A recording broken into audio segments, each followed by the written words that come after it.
Secular Bharat news देखने वाले अपने तमाम दोस्तों और दर्शकों को सुल्तान भारती की तरफ से आदाब, नमस्कार, सत श्री अकाल। दोस्तों, विगत एक महीने से सवाल और जवाब का हम एक ख़ास प्रोग्राम सेकुलर भारत पर लेकर आए हैं और वो है बौछार, जिसमें समाज, सियासत, सिनेमा या साहित्य की किसी एक बड़ी मखसूस हस्ती को हम पकड़ते हैं, उस पर सवालों की बौछार करते हैं और इस तरह जवाब की शक्ल में उसकी ज़िंदगी की कई अनछुए पहलुओं को हम जनता के सामने लाते हैं। तो उसी सिलसिले में आज जिस मखसूस हस्ती को मैंने सवालों के घेरे में लिया है, बौछार के केंद्र में लिया हुआ है, उसके बारे में मैं बता दूं कि 15 दिसंबर 2019 को नागरिकता कानून के मुद्दे पर शाहीन बाग में हुए वैश्विक प्रोटेस्ट में आपको मालूम होगा कि 3 महिलाएं लीड कर रही थी, नेतृत्व दे रही थी, चला रही थी वो मूवमेंट। और उसमें एक ख़ास शख्सियत थी शाहीन कौसर जी, जो शिक्षित हैं, उच्च शिक्षित हैं, साहसी हैं, निडर हैं और जिन्होंने समाज सेवा को ही अपनी ज़िंदगी का एक लक्ष्य बनाया हुआ है। तो मैंने सबसे पहले शाहीन कौसर से सिर्फ यही सवाल पूछा कि क्या नागरिकता कानून के उस आंदोलन के बाद आपने अपना नाम शाहीन रख लिया कि शाहीन बाग में शुरू हुआ था लोकप्रियता पाने के लिए, या ये नाम आपके माँ बाप ने ही रखा हुआ है आपको? तो चलिए जानते हैं उनसे इस सवाल का जवाब।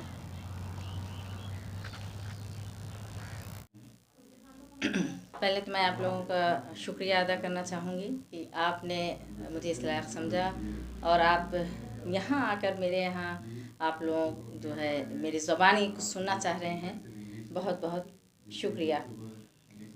और आपने बड़ा अच्छा सवाल किया कि जो प्रोटेस्ट जो है एक बड़ा तहरीक, बड़े आंदोलन में तब्दील हुआ और पूरा देश दुनिया इस बात की गवाह बनी, तो उसमें मैंने लीड किया, उस प्रोटेस्ट को चलाया और बड़ी खूबसूरती के साथ। और उसमें तमाम लोगों ने, तमाम जो है पार्टीज़, सोशल, पॉलिटिकल जो है यहाँ लोगों ने मंच को शेयर किया।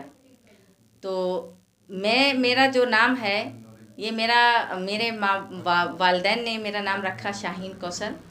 और बहुत सारे लोग कंफ्यूज होते हैं कि कुछ लोग ये कहते हैं कि भाई शाहीन कौसर के नाम से ही शाहीन बाग है, और बहुत से लोग जिन्होंने मुझे उस प्रोटेस्ट में देखा उसके बाद से शाहीन कौसर, शाहीन बाग की शाहीन कौसर बुलाना शुरू किया। तो मुझे बड़ी खुशी होती है कि जब कोई तहरीक कोई इतनी बड़ी चलती है और उसमें लोगों की शिरकत होती है और एक नाम कोई उसमें निकल करके आता है, उस नाम से लोग जब जाना जाता है, पहचाना जाता है और नाम लेना लोग शुरू करते हैं, तो खुशी की इंतहा नहीं होती है। और शायद मैं बहुत खुश नसीब हूँ। इस जो है जितने भी हिडन मुद्दे थे और सोशल, मैं तकरीबन 20 साल से इस काम में एक्टिव रही, लेकिन लोगों ने जब एक बड़े लेवल पर जाना तो वो एक प्रोटेस्ट है। चलिए, एक चीज़ मैं आपसे जानना चाहता हूँ कि समाज सेवा का शुरुआत आपका वो प्रोटेस्ट था CANCR, या फिर उसके पहले से आप समाज सेवा कर रहे हैं? संक्षेप में बताइए। नहीं, मैंने बताया ना कि जो है मैंने 15-20 साल से सोशल फोरम पर काम मैं कर रही हूँ, लेकिन लोगों ने जो देखा, मुझे एक बड़ी तादाद ने जो देखा, तो वो एक प्रोटेस्ट था। अच्छा, ये समाज सेवा से सियासत में आने के पीछे आपका मकसद क्या था? क्या समाज सेवा जन सेवा के लिए काफ़ी नहीं थी जो आपने सियासत का हाथ थामा? बहुत अच्छा सवाल है। वो इसलिए है कि मुस्लिम महिलाओं की अगर देखा जाए तो इसमें बिल्कुल अक्सर ज़ीरो हैं। सोशल में तो हैं, कुछ मिल जाएंगी, लेकिन पॉलिटिकल बिल्कुल नहीं है। और उनको कहीं ना कहीं मुस्लिम परंपराओं के उसमें घिरी हुई हैं और लोग इसको बहुत ज़्यादा सीरियसली नहीं लेते हैं कि पॉलिटिकल होना ज़रूरी नहीं है। लेकिन मैंने जब सोशल काम किया और उसमें मैंने महसूस किया कि विदाउट पावर और बहुत सारे ऐसे काम हैं जो नहीं कर सकते हैं, उसमें बहुत सी अड़चनें आती हैं, इसलिए मैंने पॉलिटिकल फोरम को भी एक्सेप्ट किया और उसमें बहुत बढ़ चढ़ के हिस्सेदारी ली। मैंने सुना है कि दिल्ली नगर निगम के इस आने वाले चुनाव में जो अभी कुछ वक्त के लिए या कहें कि अनिश्चित काल के लिए सस्पेंड हुआ है, इसमें आपको शाहीन बाग इलाके से कारपोरल सीट के लिए खड़ा किया गया है। जी। तो क्या आपके मुकाबले कोई और चेहरा नजर नहीं आया पार्टी को, या कोई कंपटीशन था, या सर्वसम्मति से पार्टी ने आपको नाम घोषित किया है? बिल्कुल सहमति से सबकी, और यहाँ बाकायदा हमारे डिस्ट्रिक्ट जो है इस इलाके की, और सब लोग बैठे और यहाँ से नाम गया स्टेट लेवल पर और नेशनल ने फाइनल किया। शायद बहुत कम लोगों को मालूम होगा कि सोशल डेमोक्रेटिक पार्टी जो आपकी है SDPI, social democratic party of India, ये साउथ में तो लोकप्रिय है और दिल्ली या नॉर्थ इंडिया के लिए कहें तो बहुत जाना पहचाना नाम नहीं है। तो इसमें संघर्ष का एक लंबा मुकाम आपको तय करना पड़ेगा अपनी पहचान बनाने के लिए, या आप समझती हैं कि सिर्फ मुस्लिम बाहुल्य इलाका होने की वजह से आपको इसका फायदा मिलने वाला है? पार्टी ने काम बहुत किया है, वो एक अलग बात है कि शाहीन बाग में क्या किया? शाहीन बाग में भी 2 साल पहले 3 साल पहले यहाँ पर पार्टी बहुत एक्टिव थी और उसके बाद काम भी बहुत हुआ यहाँ पर, ऐसा नहीं है। और मैं खुद इस बात की गवाह हूँ, मैं SDPI से ही हूँ। लगातार मैं यहाँ के जितने छोटे या बड़े मुद्दे जो भी रहे उठाती चली आ रही हूँ और इस बात की मैं खुद गवाह हूँ। और लोग जो जानते हैं, देखिए जब काम फील्ड वर्क होता है ना तो ज़रूरी नहीं है, क्योंकि आपका अपोजिशन भी होता है और बहुत से लोग ऐसे हैं, कुछ लोग नापसंद करते हैं, कुछ लोग पसंद करते हैं, कुछ सपोर्ट में बोलेंगे, तो इस नाते लेकिन अल्हम्दुलिल्लाह मैं ये कह सकती हूँ, क्योंकि इस नाते भी मेरा हक बनता है कि हर मुद्दे पर मैंने आवाज़ उठाई है और मैं ये कह सकती हूँ कि लोग ये नहीं कह सकते हैं कि शाहीन कौसर ने इस बात पर आवाज़ नहीं उठाई या ये यहाँ नहीं पहुँची।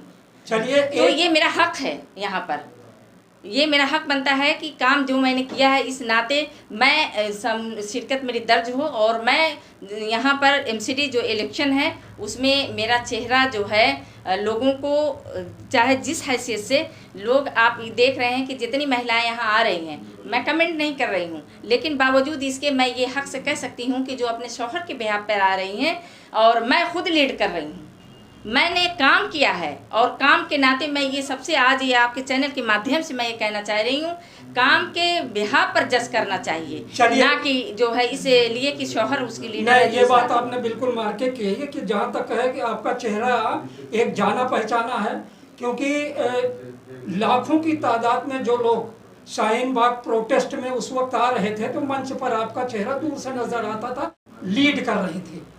हमें एक चीज बताइए, आप अपना मुकाबला किससे मानती हैं? यहाँ पे आपके निकटवर्ती कौन सी पार्टी है जिससे आप अपना मुकाबला, अगर इलेक्शन होता है काउंसलर के लिए आप खड़ी हैं, तो आप किसी अपने मुकाबले में गिन रही हैं इस वक्त? मैं अगर सही मानों में अगर कहें काम को लोग जज करेंगे तो मैं अपने मुकाबले में किसी को नहीं पाती, इसलिए कि मैंने काम किया, मेरा दिल ये गवाही दे रहा है और लोग इस बात के गवाह हैं कि जो मैंने इलाके में काम किया है, जो जिम्मेदारी अपनी ली है, जो एक लीडर्स की होनी चाहिए, तो इस नाते मैं अपने जो है सामने किसी को कंपटीटर नहीं मानती हूँ। पार्टी का सबसे बड़ा आधार जो होता है वो होता है समर्पित कार्यकर्ता और कैडर बेस जी। और मैं अपने दर्शकों को भी बता दूं कि हिंदुस्तान में 2 पार्टियां ऐसी हैं जिनका कैडर बेस बहुत सशक्त है, एक BJP और दूसरा SDPI जी।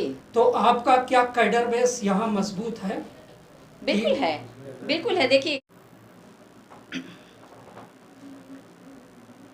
तो शाहीन जी, चलिए कोई बात नहीं। एक चीज देखा जाता है, मुसलमानों के ऊपर यह आरोप लगता है कि महिलाओं को बाहर नहीं निकलने मिलता, बहुत पीछे है ये तबका, और उस बारे में आपने अभी बताया कि मैं खुद ही किसी का मतलब ये है कि अपना चेहरा सामने लाने में या संघर्ष के मामले में या जगह बनाने में या पहचान बनाने में आपका संघर्ष ही आपकी पहचान बना है। तो मैं एक सवाल पूछूंगा कि अक्सर पहला ऑब्जेक्शन जब लेडीज सोशल वर्क में आगे आती है, सियासत में आगे आती है, समाज में आगे आती है, तो उसके घर वालों की तरफ लगता है। क्या इस मामले में आपके हस्बैंड ने कभी किसी किस्म का एतराज़ किया था? नहीं, अल्हम्दुलिल्लाह मेरे हस्बैंड ने, जब मैं सियासी बैकग्राउंड से हूँ और वहाँ उसी माहौल में मैंने आंखें खोली, तो यहाँ जब आने के बाद मैंने देखा कि बहुत सारी समस्याओं का अंबार है, बहुत सारी प्रॉब्लम से महिलाएं हमारी जूझ रही हैं, बच्चे को एजुकेशन अच्छी नहीं मिल रही है।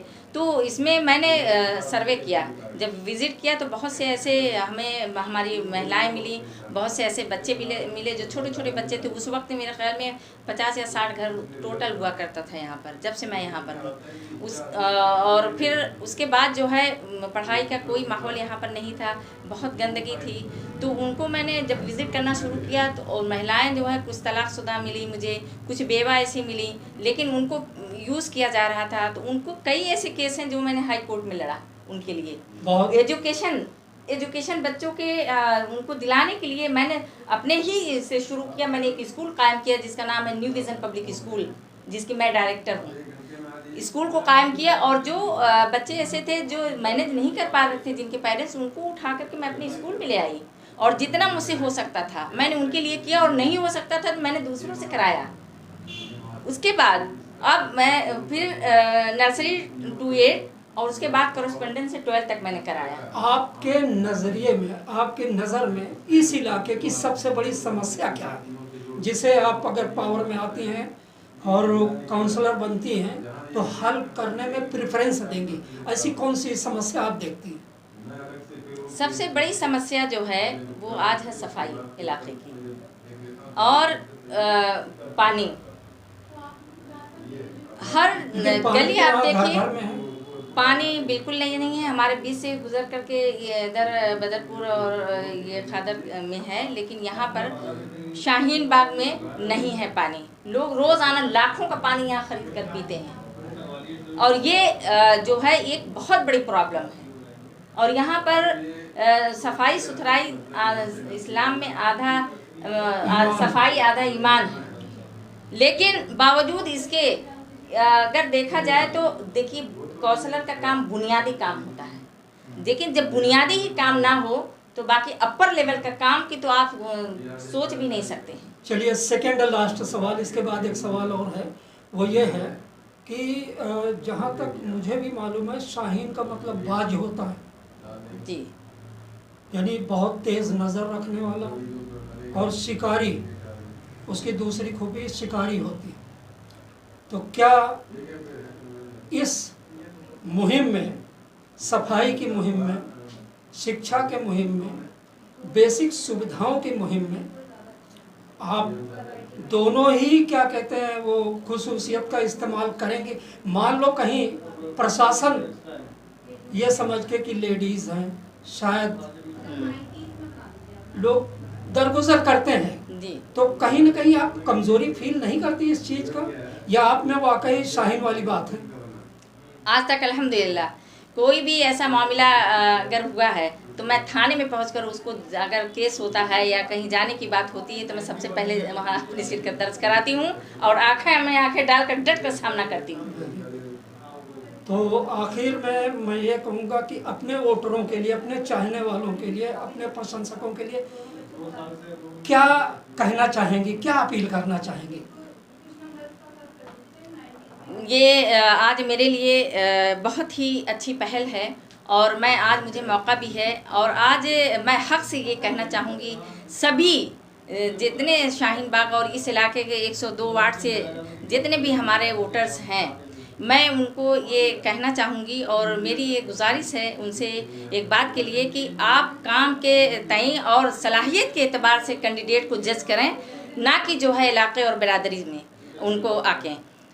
क्योंकि मैं ये वादा करती हूँ आप लोगों से, जो भी मुझे देख रहे हैं, मैं उन लोगों से ये वादा करती हूँ कि अगर मुझे आप लोगों ने मौका दिया और सबसे पहले अल्लाह ताला ने मुझे ये मौका फराहम कराया और आप लोगों ने इस लायक मुझे समझा, तो आने वाले कल के लिए ये मेरी जो प्लानिंग है वो आप लोगों के सामने और आप लोगों के हिरास और निराश होने का बिल्कुल चांस मैं नहीं दूंगी। अगर जो 1% नहीं भी होगा तो मैं उसमें आप लोगों को सामने रख करके और उसकी जो प्रॉब्लम है वो शेयर करूंगी।